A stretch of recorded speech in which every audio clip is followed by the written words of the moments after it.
I'm Dan. And I'm Landon. And we're here to read and discuss the Bible. Today we're talking about John chapter 5. Yep. And I think it's been good so far, all the way through John. Yeah. But if you would, please subscribe at the top. Hit the subscribe button. Right there. And the thumbs up. Thumbs up. Thumbs up. Yeah. Down at the bottom of there. Right here. Right there, somewhere like that. And put some comments down below. We really would appreciate it. We want to know what you think about what we're talking about. Mm-hmm.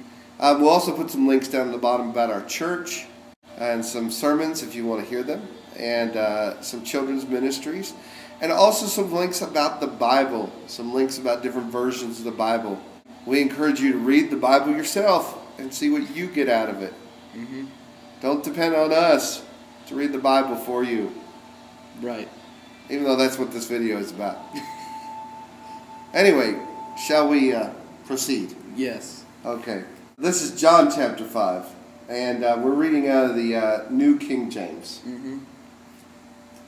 After this, there was a feast of the Jews, and Jesus went up to Jerusalem. Now there is in Jerusalem by the sheep gate a pool, which is called in Hebrew Bethesda, having 5 porches. In this lay a great multitude of sick, blind, lame, paralyzed, waiting for the moving of the water. For an angel went down at a certain time in the pool and stirred up the water. Then whoever stepped in first after the stirring of the water was made well of whatever disease he had.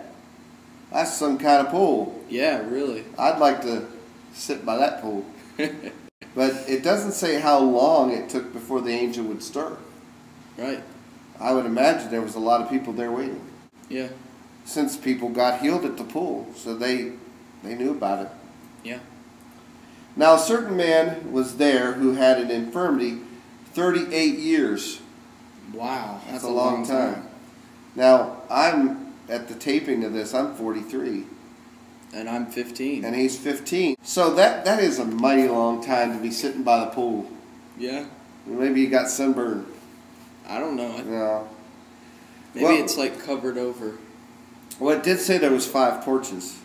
When Jesus saw him laying there and knew that he had already been in that condition a long time, he said to him, "Do you want to be made well?" Well, that's quite a question. Yeah. Now, but most people skip past the part that I just read. It said that Jesus saw him lying there and knew that he had already been there in that condition a long time. So he would have known. So I think Jesus may have passed this man a couple times. Well. Or at least he knew about him. Yeah. Because he said he knew that he had been in that condition a long time. Or maybe it was easy to see by the way he was laying down or something. Mm-hmm. I don't know. If I saw a man by a pool who had an infirmity, it doesn't say he was paralyzed. It doesn't say that he had a broken leg. Well, maybe he did, because what you read later on. It doesn't say. It says, but Jesus asked him the question. Do you want to be made well? That's quite a question from Jesus. Yeah. Most of the time, people came to Jesus and said, "Can you make me well?" Right. So I think it's very important to note that Jesus came to him and said, "Do you want to be made well?" I think he was really getting to the heart of the man. Do you like being sick? Right. Maybe he liked being sick. I wouldn't. Maybe he liked being the way he was. I don't know. But Jesus said, "Do you want to be made well?" The sick man answered him, "Sir, I have no man to put me into the pool when the water is stirred up. But while I am coming, another steps down before me." Now, I thought Jesus asked him if he wanted to be made well, not do you want somebody to put you in the pool. He's like... Jesus said, "Do you want to be made well?" And the man heard, "Do you need somebody to put you in the pool?" I think this he was confused. Well, I think he was looking at all he had ever known was the person in the pool gets the healing. Mm-hmm. Which I guess that's what happened. Right, but that's just a lot like a lot of Christian people. They look at what has been done in the past, and that's the only way it can be done. So therefore, if something new comes along, it can't be right. The man just went right past Jesus' question and said, I can't. Try to get in a pool and I can't. So he didn't really answer Jesus' question. Right. He said, I can't get healed because I can't get in the pool first. Right. Well. Jesus said to him, rise, take up your bed and walk. So I guess maybe his legs were messed up or something. Well, maybe he was crippled. It said there was sick people, blind, lame, paralyzed. So Jesus said, rise, take up your bed and walk. And immediately the man was made well, took up his bed and walked. And that day was the Sabbath. Oh, bad news. The Sabbath day. Oh, do you think Jesus did this on purpose? Mm-hmm. He knew it was the Sabbath. He knew what the law was about working on the Sabbath. Yeah, and maybe if he had been walking past the guy and seen him, he could have healed him on the other days. I'm sure he could have. But I think he did this intentionally. Maybe. It doesn't say he did, but it sure did rile up people, which a lot of times Jesus riled up people. Yeah. He riled them up. The Jews therefore said to him who was cured, it is the Sabbath. It is not lawful for you to carry your bed. So they went after the guy that was healed. And they said, it's not lawful for you to carry your bed. But that guy told me to. No, what they should have done is saying, praise God Almighty, you're healed. But they didn't. They said, you can't carry your bed. Who cares if you're healed? They were too stuck on the law. Well, the law is all they knew. He answered them, he who made me well said to me, take up your bed and walk. They asked him, who is the man who said, take up your bed and walk? But the one who was healed did not know who it was, for Jesus had withdrawn. That means he had just basically healed the man and went away. Yeah. A multitude being in that place. So there was a lot of people there that saw it. Mm-hmm. So he could have got away easy, or? Yeah. Well, I mean, if you're in a big crowd and somebody's trying to find you, it's not as easy to find him. No. Waldo is a good hider.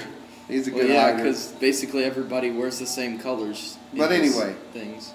So he didn't know who it was. Afterward, Jesus found him in the temple and said, see, you have been made well. Sin no more, lest a worse thing come upon you. Wow, so that means if you go on your life sinning, then it'll get worse, right? I think, and I don't know what the man did, and it almost sounds like, now he didn't say specifically, that because of the sin of the man he was sick, but maybe not. I don't know. But it says, see, you have been made well, sin no more, lest a worse thing come upon you. The man departed and told the Jews that it was Jesus who had made him well. So at that point he knew it was Jesus. For this reason the Jews persecuted Jesus and sought to kill him because he had done these things on the Sabbath. Wow. They cared more about the law than they did about the healing. About the healing that Jesus, the Son of God, did. Yeah. Of course, at that point they didn't believe he was the Son of God. Right. But Jesus answered them, my Father has been working until now, and I have been working. So, basically, God is God of the Sabbath. Yeah. And Jesus, being the Son of God, or God himself, right, has been working. Therefore, the Jews sought all the more to kill him, because he not only broke the Sabbath, but he also said that God was his Father, making himself equal to God. Then Jesus answered and said to them, most assuredly I say to you, the Son can do nothing of himself, but what he sees the Father do. For whatever he does, the Son also does in like manner. So Jesus tells them, I only do what God the Father does. Right. Well, I don't do anything else than what God the Father tells me to do and what I see God the Father do. I've seen a really neat video of a man who cut hair. His son, his father cut hair, he cut hair, his son cut hair. So back in those days, the family business, so to say, was passed down from generation to generation. And Jesus is saying basically that he sees his Father do it, and so he does it. But he only does what the Father does. Right, and that's all he does. And that's all he does. For the Father loves the Son and shows him all things that he himself does, and he will show him greater works than these, that you may marvel. So basically Jesus was saying, just watch out, because I'm going to do bigger things, because God has showed me what he does, and because Jesus was the Son of God, he could do what God does, and watch out, because bigger things are coming. For the Father raises the dead and gives them life. Even so the Son gives life to whom he will. For the Father judges no one, but has committed all judgment to the Son, that all should honor the Son just as they honor the Father. He who does not honor the Son does not honor the Father who sent him. And oh, they were mad. Yeah. Because they basically thought he was blaspheming. Saying that he was, how could God have a son? He's not a man that could have a son. So therefore, how can this man be God's son and therefore God himself? Right. They were not too happy. Nope. Most assuredly I say to you, he who hears my word and believes in him who sent me has everlasting life, and shall not come into judgment, but has passed from death into life. Jesus is telling them that if you listen to his words, God will not judge you. And all they ever knew was God judges them, and they have to give sacrifices for the judgment. They didn't like Jesus at all. Nope. They thought he was bad. Most assuredly I say to you, the hour is coming, and now is, when the dead will hear the voice of the Son of God, and those who hear him will live. For as the Father has life in himself, so has he granted the Son to have life in himself, and has given him authority to execute judgment also, because he is the Son of Man. Jesus was basically saying, you're judging me? God has given it all power for me to judge you. Right. So you better straighten up. They didn't like that either. Because they didn't know who this Jesus was. Right. And they had all this book learning, but they didn't have any heart learning. And so they're like, how dare this man, who's never had this book learning like we have, say that God has given him the judgment over us. It was a Joseph moment. Joseph with his dreams, saying that he'd rule over his brothers. Well, it very much was like that. Yeah. Yes. Do not marvel at this, for the hour is come in which all who are in the graves will hear his voice, and come forth, those who have done good to the resurrection of life, and those who have done evil to the resurrection of condemnation. I can of myself do nothing. As I hear, I judge, and my judgment is righteous, because I do not seek my own will, but the will of the Father who sent me. So he's basically saying, I'm not going to judge you. I'm going to hear from God the Father, and God the Father's going to tell me how to judge, and that's how I'll judge. That means he's a fair judge. That's the only fair judge. If I bear witness of myself, my witness is not true.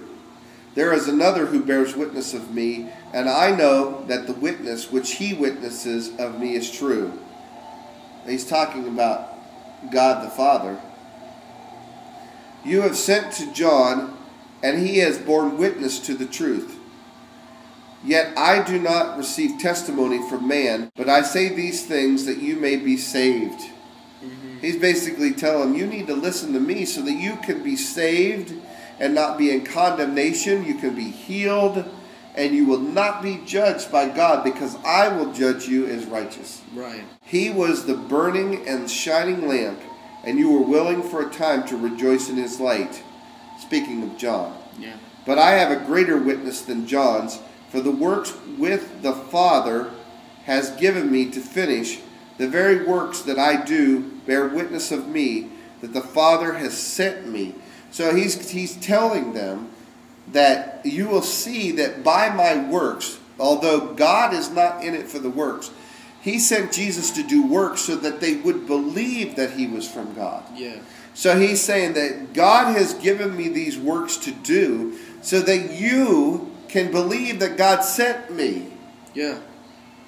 See, he didn't want them, he knew that they would have a problem just believing just his words. Right. They didn't believe Moses when he said, God has sent me. He believed Moses, the people believed Moses when they saw the works. Stuff started happening. When they saw the works.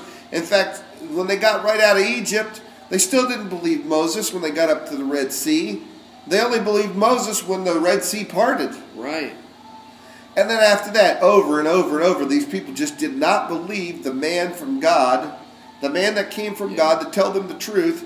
So God had to send someone that would give them undeniable facts of miracles. Yeah. You know, many times Jesus healed the lame, the sick, the blind, the dead.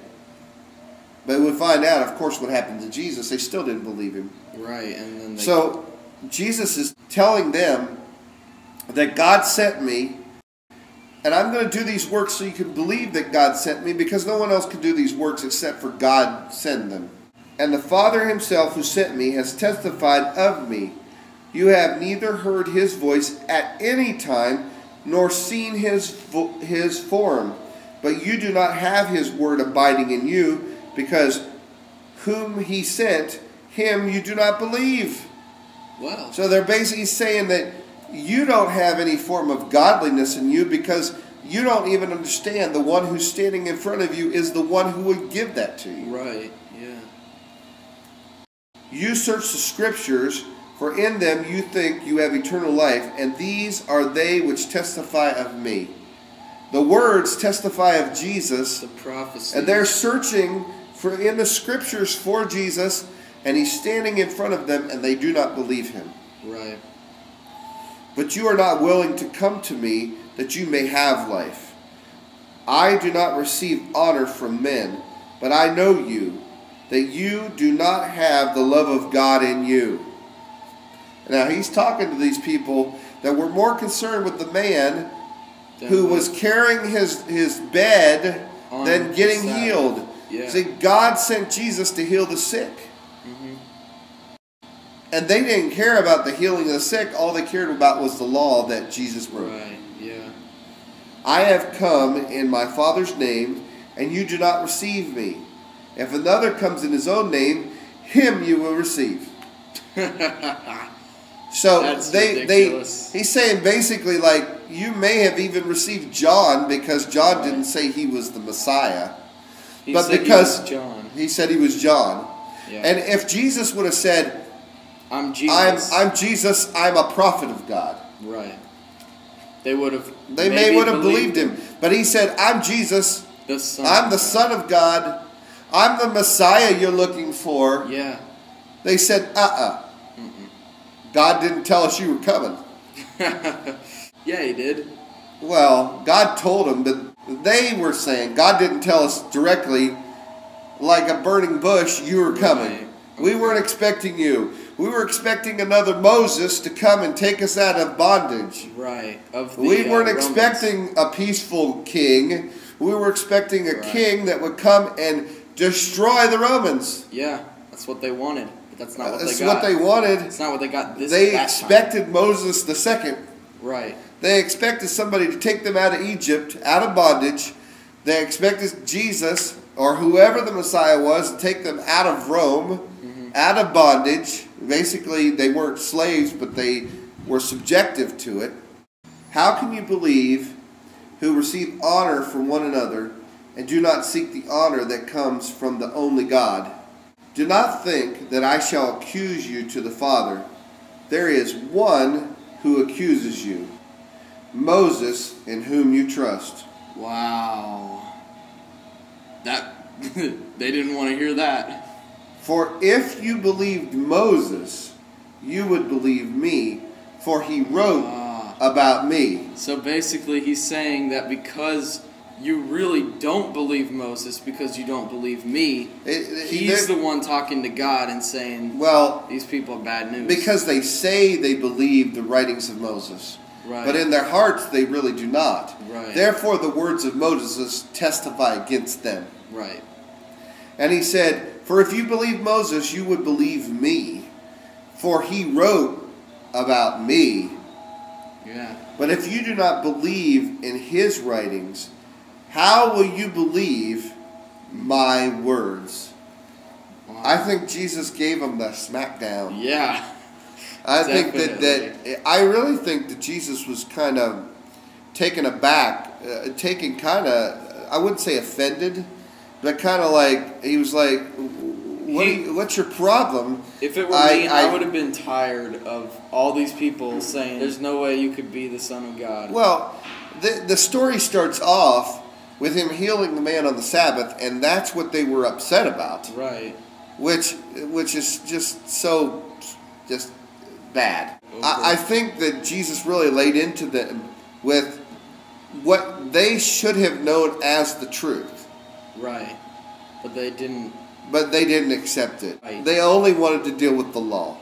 They didn't care that the man was healed. They didn't care why he was healed. They really didn't care who healed him. All they wanted to concern themselves was, what are you doing carrying your bed on the Sabbath? Yep. And that's all they cared about. They were like policemen. They're just like, what are you doing? This is the Sabbath. You're not supposed to be doing that. They could care less whether the man was... Right. It said he was sick for, what does it say here, 30? 30-some years, yeah. Quite some time right there. It says 38 years the man was sick. Yeah. If anybody, they would have been like the preachers, the head of the church, the priest. They should have been jumping up and down for joy that the man that was sick for 38 years was now well. But no, what do they want to concentrate on? That he's carrying his bed. Breaking the law. That he's carrying his bed. And I think that's really what Jesus was probably upset about. Is that Jesus, I think, laid into him. I really do. I can imagine this conversation that this whole, almost the whole chapter is him talking to them about what's wrong with their heart. Right. But anyway, we really did. That was a good chapter. It was pretty long, but it was good. It was really good. So we do appreciate you watching. Yep. And we hope that you will subscribe at the top and hit the thumbs up at the bottom, and put comments down below. Down below that. But most of all, read the Bible for yourself. Yeah. And leave comments and tell us what you think about what we're reading. Yep. Because that's why we're doing this, to see what you think and to give you some information from us. Until the next time. Bye. God bless.